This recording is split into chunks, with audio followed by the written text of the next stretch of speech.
বন্ধুরা, আমি একটা নৌকার ছবি আপনাদের সামনে তুলে ধরলাম। আমি আজকে আসছি চোকবাস, ব্রাহ্মণপাড়া থানায় চোকবাস গ্রামে। এই গ্রামে এসে এই নৌকাটা দেখে আমি আশ্চর্য হয়ে গেলাম। বর্তমান এই দেশের সার্বিক পরিস্থিতির মধ্যে একটি বাড়ি এত বিশাল, সেই বাড়িতে এই নৌকাটা, এই বাড়িতে কেউ আসেনি। কেন আসেনি তার সাক্ষাৎকারটা আপনাদেরকে দিচ্ছি। আসসালামু আলাইকুম বন্ধুরা, 3 তলা বিশিষ্ট এই বাড়িটি আর্জেন্টিনার সমর্থক। যাই হোক, আমি এখন এই বাড়িতে ভিতরে করছি।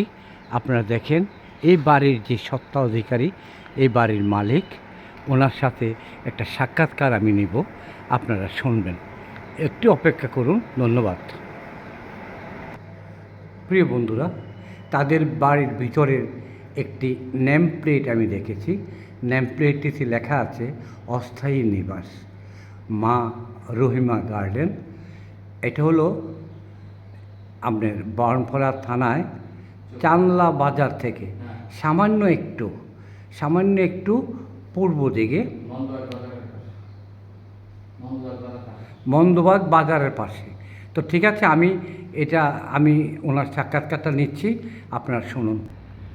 ভাই আসসালামু আলাইকুম। ওয়ালাইকুম আসসালাম। ভাই কী নাম আপনার? আমার নাম মোহাম্মদ তুফাইল সরকার। আপনারা কয় ভাই? আমরা 7 ভাই 3 বোন। 7 ভাই 3 বোন। আপনাদের এই গ্রামটার নাম কি? গ্রাম চোকবাস। চোকবাস, ব্রাহ্মণপাড়া থানা। ব্রাহ্মণপাড়া। হ্যাঁ, এটা আমি কনফার্ম ছিলাম।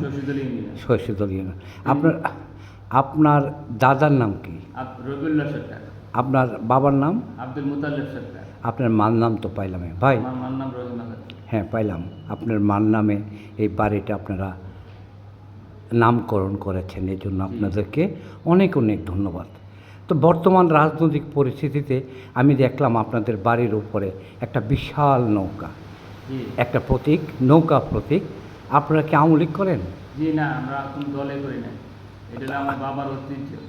ও, আপনারা এই নৌকার ব্যবসা করতেন? 1942 সালে আমার বাবার নৌকা ছিল, 1400 নৌকা ছিল। 1400 নৌকা ছিল? 1400 নৌকা ছিল, 160টা নৌকা ভাড়া ছিল। মানুষের বাজারের পাট নিত, ধান নিত, বাজারে গরু নিত, কুমারীরা মাটি নিত। আগের চল ছিল এটা। আমাদের খেওয়াঘাট ছিল 16টা। আচ্ছা, 16টা খেওয়াঘাটে 32টা নৌকা লাগতো। ও, ওই কারণে এই ঐতিহ্য, এই নৌকা, এই নৌকার প্রতীকটা আপনার? কোনো দলীয় নৌকা না। আমি কোনো দল করি না।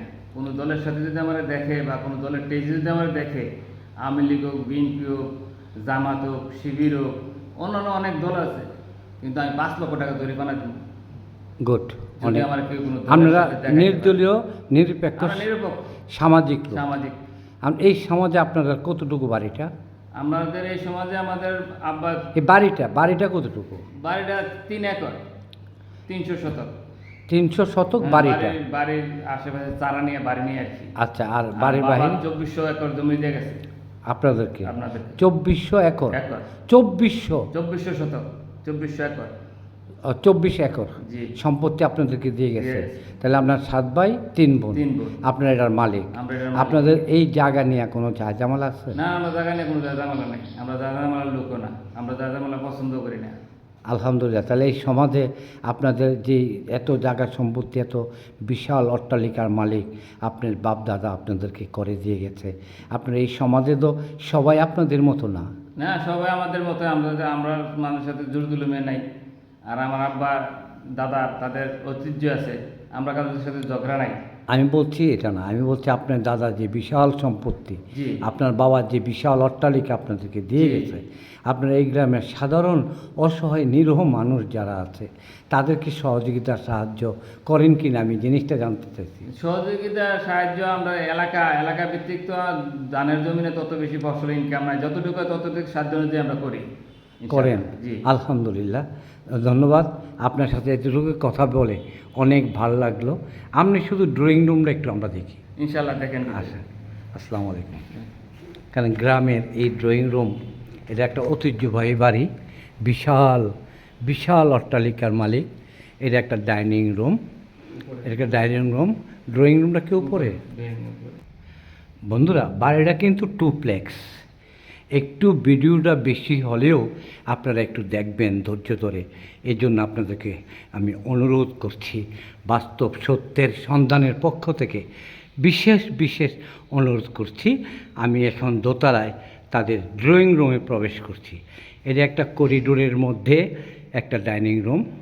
তারা এখানে বসে একটু চা পানি পান করে।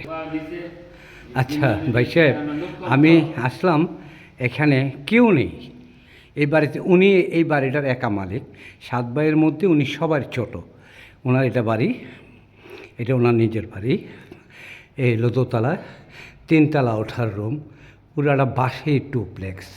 3 তলার আমি উঠতে পারলাম না, এই জন্য আন্তরিকভাবে দুঃখিত।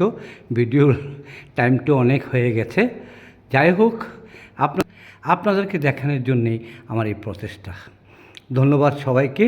আসসালামু আলাইকুম ওয়া রাহমাতুল্লাহি ওয়া বারাকাতুহু।